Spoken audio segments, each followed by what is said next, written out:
Welcome to the Bible in a Year podcast, a resource from Enter the Bible. Journey with us through the books of the Bible, discovering more about Scripture and how it shapes our lives today. I'm Kathryn Schifferdecker. And I'm Jenny Wojciechowski. And today we are joined by Professor Cameron Howard, who is our colleague and friend at Luther Seminary. Cameron teaches Old Testament, and she's also the author of the book, The Old Testament for a Complex World. So thank you for joining us, Cameron. Good to have you with us. Yeah, thanks for having me. And this episode is on the book of Ecclesiastes. So Cameron is going to speak to us about Ecclesiastes. It's also known by its Hebrew name, Kohelet. So, Cameron, how would you sum up the message of this book in just a few sentences for our listeners?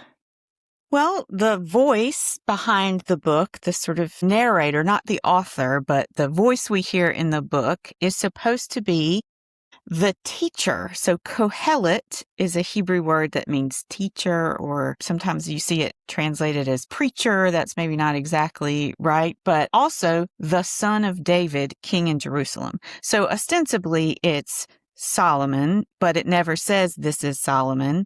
And we know that Kohelet was written centuries after Solomon lived. So the persona of the book, voicing the book, is a king in Jerusalem, maybe Solomon. And this king is worried about the meaning of life, which sounds like a really big topic, but sounds pretty modern. Yeah. Right, is pondering these big questions. He says that I've had all this success, I have all this money, I've built all this stuff, and I'm going to die just like a poor person, and then we will all have the same thing. So what's the point? And this book is his contemplation of those kinds of questions. So what's the way into this book? Because it's not a story, it's not a narrative. How would you advise people to kind of get into Ecclesiastes? Yeah, I would start at the beginning. Two possibilities. One is to start just at the beginning, keeping in mind that that very first sentence of the book is the words of the teacher, the son of David, king in Jerusalem. I think it's really important to think about a king uttering these words, or at least someone who is well off, has a lot of privilege or status or money, because I think that one's social location might change the way that you answer these questions, or even the way that you frame the questions. What's the point of life? Like, where do we find meaning? So you could start at the beginning and think of that. There's also a more sort of pop culture way to get into the book, which is to start with Ecclesiastes 3. So there's a famous kind of classic 60s song by the band The Byrds, Turn, Turn, Turn, to everything, turn, turn, turn. And that's taken from Ecclesiastes 3. For everything there is a season and a time for every matter under heaven, a time to be born and a time to die, a time to plant and a time to pluck up what is planted. And so that might be a more familiar way to get into the book. And what I like about that one is that it certainly kind of encapsulates the way that Kohelet thinks about time, or the way that he's trying to sort of work through, sometimes good things happen, sometimes bad things happen. Why can't good things happen all the time? So it's interesting because he has these sort of kind of morbid reflections sometimes, but then sometimes he offers these very helpful kinds of sayings or observations. It's a good song and a good way to get into the book. I think you're right. It's really interesting. So obviously, what kind of book is it? I was going to have a different lead in, but I wasn't even sure where to approach this. What is this, Cameron? Yeah. So it's wisdom literature. So there are 3 primary books of wisdom literature in the Old Testament. So Proverbs, Job, and Ecclesiastes. And Job and Ecclesiastes belong together as the descent tradition. So in Proverbs, you get a lot of reflection on how if you do the right thing and, if you're fair and you work hard, then you'll be successful in life. And wisdom literature is very observational. So, consider the ant. Look around you at nature. Look at how the world works. in Job and Ecclesiastes, these are also part of the wisdom tradition, also very observational, but they are noticing not just the great things that happen, but also, consider how Job did everything right and still ended up suffering. And so for Ecclesiastes, consider, look at the king. The king has everything, but then the king's going to die just like the pauper is going to die. And so why did he do all that hard work to get all of that stuff? So thinking about like observational wisdom about human life, but with a more cynical tone, perhaps, in Ecclesiastes than you find in Proverbs. I feel like my teenager would call this emo, the book. It is. It is quite emo. Right. Okay, so one of you has to define that for those not in the know. Oh gosh. Kind of sad and everything is bleak. Listen to sad music. I don't know. Right. Emo, short for emotional, but it was like a genre of music. And then, now it's kind of, often used, I guess, as a kind of like insulting or like just being annoyed, right? So melodramatic. Yeah. I see. Okay. Yeah, I think that probably suits Ecclesiastes. So we've come to our favorite part of these episodes, Bible Bingo. So here's where we ask for 5 concepts, words, people, places that would be on your bingo card, Cameron, as you read Ecclesiastes. So what are some things that you can't miss in Ecclesiastes? So you gave us these ahead of time. So the first one that you mentioned is vanity. Yes, this is a famous phrase that we encounter throughout Ecclesiastes, but especially even right at the beginning, verse 2. Vanity of vanities, says the teacher. Vanity of vanities, all is vanity. So, and then sort of goes on in other places, all is vanity and a chasing after wind. So it's the word that Ecclesiastes uses for this kind of dreaded meaninglessness that he's trying to get his mind around. So he says, just in chapter 1, verse 16, I said to myself, I have acquired great wisdom, surpassing all who were over Jerusalem before me. I applied my mind to know wisdom and to know madness and folly. I perceived that this also is but a chasing after wind. For in much wisdom is much vexation, and those who increase knowledge increase sorrow. So I spent all this time learning to be wise. Of course, Solomon himself was associated with wisdom. The idea is now, why did I do that? Because the more you know, the sadder you are. So it's not vanity. It's not vanity like gazing in a mirror and being Right. vain. Right. It's the kind of hopelessness or meaninglessness. Yes, meaninglessness. Chasing after wind. Yeah. All right. Vanity. The second term you gave us for Bible Bingo was toil. Yeah. Kohelet is also really interested in thinking about the meaning of work in particular. So life is work, and not simply work, but toil. And so interestingly, in Genesis 2, when the first human is placed in the garden, he's placed in the garden to till it and to keep it, so to work it and to keep it. So in Eden, there is work, but it's still Eden, right? It's just keeping the garden as part of human life. But after the whole incident with the serpent, then work, the ground is cursed and work becomes toil. And so you have that sort of more negative post-fall, if we want to use that connotation to what work is, that it's toil, you do all this, and you do get, material reward from your toil, but then you can't take it with you and you can't find your happiness in it. So what's the point? I will say in some future questions, I am going to get to what the point is, but definitely the first half of the book. The first half of the book for Kohelet is just the pondering of the ridiculousness of life. It was feeling pretty bleak. All right. So yeah, hang on. Yeah. All right. Okay. The third term on your bingo card is time.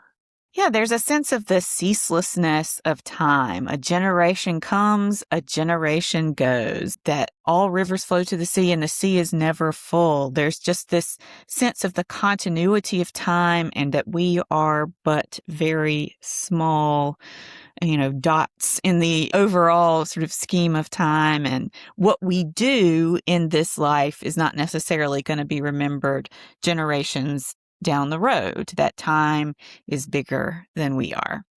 And of course, you already talked about time with the chapter 3, with the time and the seasons. And yeah. All right, fourth term on your bingo card, money. Yeah, so we're really getting into the big issues here: vanity, toil, time, money. And well, you'll see what the fifth one is. But yeah, I think there's a really important message in Ecclesiastes, again, about all of this striving and working and never enjoying it, that money cannot be an end to itself because it does not contain within it the happiness that Kohelet is seeking. That is a word to the wise, for sure. All right, the final bingo term is death. Yeah. We haven't gotten to the hope part yet. Right. So, yeah, death. I mean, again, these are the big issues that all of us will ponder sometime in our lives. Exactly.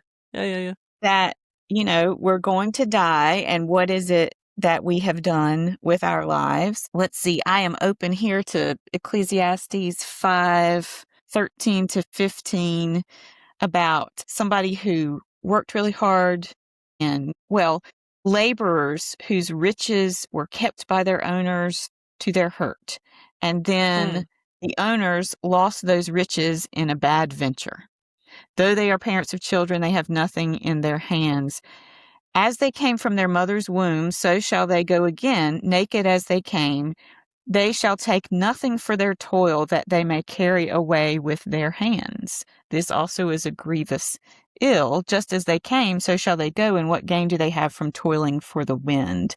So there's this sense of resentment, I think, not only for the people from whom the wages have been kept, but then the ones who were doing the stealing were then also, they die too. And what was the point?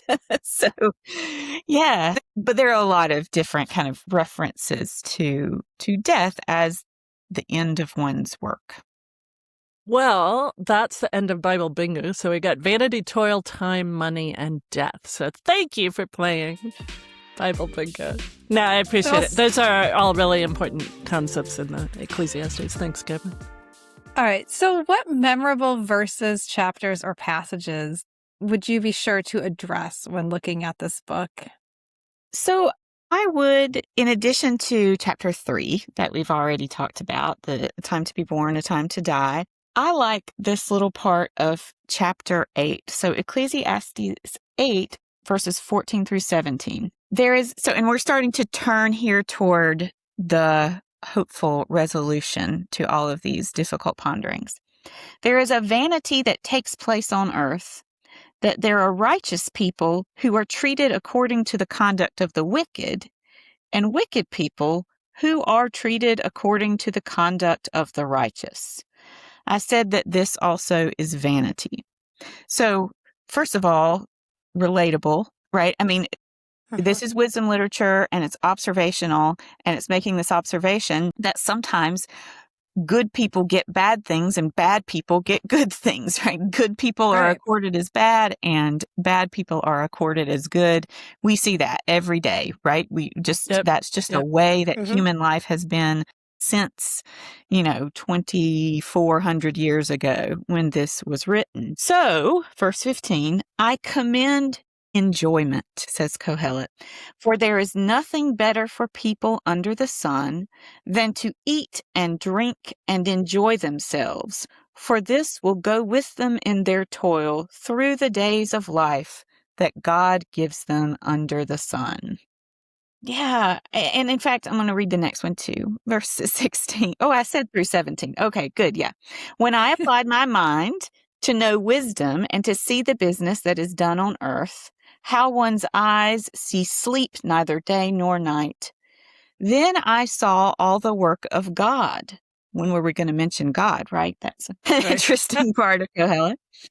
That no one can find out what is happening under the sun. However much they may toil in seeking, they will not find it out. Even though those who are wise claim to know, they cannot find it out. So Kohelet has a sense of God's control over the world, but also a sense that a human being can never understand the ways of God, that what God is doing, we haven't a clue. And so if we have food to eat and a family to enjoy it with, we should enjoy it. I mean, he doesn't use the word gratitude exactly, but that certainly is a word that comes to my mind when I read Kohelet. Just what he's not doing is solving the problems of injustice in the world. And I think that we wouldn't want Ecclesiastes to be the only book of the Bible that we regard as giving us advice for life. I think he does say when you are existentially overwhelmed, when he talks about looking around and seeing all this injustice and being upset by it. In tandem go these two ideas. One, God knows more than you do, and that you have work to do. Do that work. Enjoy it the best you can. And so that's kind of where he ends up. Now, that's also where I say, remember that he's a king. And so somebody with a lot of privilege to say, okay, well, I've done all this work. I'm just going to enjoy the job that I have. But that, I think it would take a lot of chutzpah to say to someone who's in dangerous, dirty work, just enjoy it. Because that's the lot that God has given you. It's not a book without its problems, though I do appreciate the way it does give voice to some of the big questions about the meaning of life in a very direct way. Yeah, that's helpful. Yeah, absolutely. And it does seem like, the idea of trying to enjoy what you have is probably really good advice for us as modern people, even if it's, maybe somewhat problematic from the narrator. Right. And I think it also just kind of alerts us to the idea that in as much as we as modern people don't all have the same experience of God and the world, so too did the sort of ancient scribes and the people who tell the stories of the Bible and write the poetry, right? They also came from different social locations. Some had more, some had less. A lot of the ones who could write tended to be the ones who had more. But I think it just sort of alerts us. So then when we read other biblical books, we might ask the question, right, whose interests are served by these stories? How might somebody from a different place, a different social location or experience in life say these things differently? Well, that leads us to our next question. So why is this strange little book of Ecclesiastes or Kohelet important for Christian life and theology? Yeah, so I think it says the quiet part out loud, as the saying goes. I mean, just if we have, lovely sentiments stitched onto pillows, throw pillows about God's plan or everything's going to work out or everything makes sense. I don't know, whatever kinds of things we like to say, everything happens for a reason, these kinds of sayings. It says, well, okay, well, just take a cold, hard look at the world and see if that quotation you have stitched on your pillow holds up to scrutiny. And so then it's an invitation into a deeper kind of consideration of what God's agency in the world looks like. And we can't get to answers about that just through Ecclesiastes or just through one book. So my hope for Christian theology is that we use Ecclesiastes to help us broaden the kinds of questions that we're interested in about theology, and that it takes us from Ecclesiastes into other parts of the Bible to try to find some answers. I like that. It says the quiet part out loud. Like, I've heard that this book speaks to people like veterans or people who have experienced really difficult times or maybe very cynical, right? To read someone's voice in scripture that feels many of those same things, I think is helpful. That even that can be part of even that cynicism or that sense of meaninglessness can be a part of life with God. Yeah. I sense maybe some throw pillows with Ecclesiastes verses on it. Everything is vanity. Maybe on my couch would be good. Yes, we should launch that merch, Jenny. We should. It would be great. We could make a lot of money, but then what would be the point, right? Yes, that's right. true. Exactly. That's true. What's the point of money or knowledge or throw pillows in the end, right? So what is a personal story or a particular way that you relate to this book? Well, I had Ecclesiastes read at my wedding, certainly not alone in that, but Ecclesiastes 4, verses 9 through 12. 2 are better than 1 because they have a good reward for their toil. For if they fall, one will lift up the other. But woe to one who is alone and falls and does not have another to help. Again, if 2 lie together, they keep warm. But how can one keep warm alone? And though one might prevail against another, 2 will withstand one. A 3-fold cord is not quickly broken. And I think it's just a lovely reflection on, the idea that life is really hard and you work and that you have a better reward for your toil if you have someone, not necessarily a spouse, but a friend, a companion, or companions to share that with. I think that the answer at the end of the day, alongside of God knows and we can't know, so to find peace with that, is also that our enjoyment comes in sharing our experience of life on earth with other people. That's really beautiful. Lovely. All right. Last question, Kathryn. Describe the book of Ecclesiastes in 7 words or less and tell us why. Okay. Well, the 7 words I picked are death is coming, love God, play more. It's good. I like that. Death is coming. Yeah. Love God. Play more. Play more. Nice. Enjoy I can see that as a good summary of this book. Before we were recording, Ethan, who is our tech guru, said he thought it was death is coming, love God. Like this. Like a letter. Like a letter, but that's not what you mean. God signing off.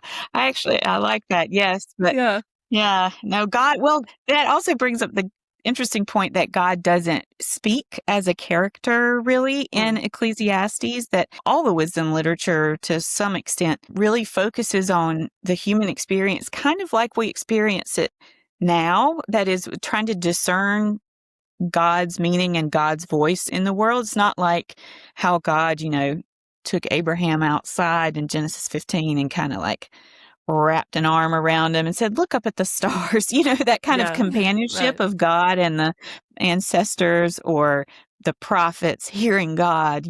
Most of us sit here in silence and try to figure out, right, how are we listening for God? Because it's not that sort of booming, obvious voice that we might wish that it is. Well, thank you so much for being here, Kathryn. I learned a lot about this book. I really enjoyed this. And thank you so much to our listeners as well. This has been the Bible in a Year podcast from Enter the Bible. Check out more great resources on the Bible at enterthebible.org. Whether you're listening on your favorite podcast app or watching on YouTube, we appreciate your following with us. You can get more great resources like this, conversations, reflections, commentaries, courses, anything that you could need as you dive in and enter the Bible with curiosity and faith. And if you enjoyed this podcast, please rate and review or like and subscribe. And of course, the very best compliment you can pay us is to share this podcast with a friend. Until next time.